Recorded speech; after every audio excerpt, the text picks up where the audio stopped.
新闻头继续来关心着新北市的北海岸地区受到低气压一个地形的影响，从中昼开始就咧上大水雨。金山区一日的雨量是超过600毫米，造成淹水。嘛，地属当地学校有几10位师生无法度登去处理，消防队嘛有出动手灵船来救出受困的民众。也新北市府嘛有宣布，今仔日包括万里、金山、石门甲三芝拢总停班停课。救援人员用手灵船将受困的民众救出来。汕头风台虽然减弱做热带性低气压，作为新北市北海岸带来强降雨。中央气象署初时下晡发布超大水雨特报，北海岸市雨量超过100毫米，金山区有真侪所在积淹水，金山老街水淹到大腿悬，大智线可是规条路拢是大淹水，互另外交通断去。当地居民是真着急，等到暗时是要登去确认淹水的情形。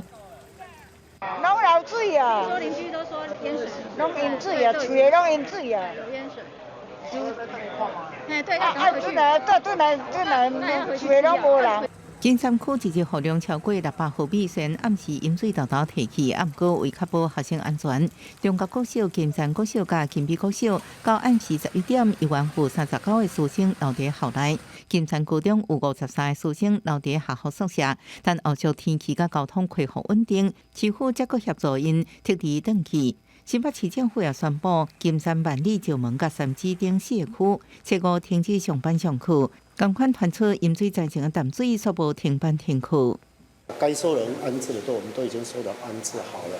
那有关抢灾救灾的淡水的案件算是比较少了，反而是在万里、金山、石门、三芝的地区比较严重，所以我们这4个区就决定停班停课。亚南雨势也造成万里区也有一个问题，当土壁倒去，得着咧清理水沟的62岁姓林的查甫人。从他们家，他姐姐家的这个房间的后侧呢，打穿这个墙壁，那将这个患者呢从这个缝隙当中把他救出来。在受困3点半钟了后，这查甫人被救出来时阵意识清楚，不过下半身已经麻痹，紧急送去治疗。记者综合报道。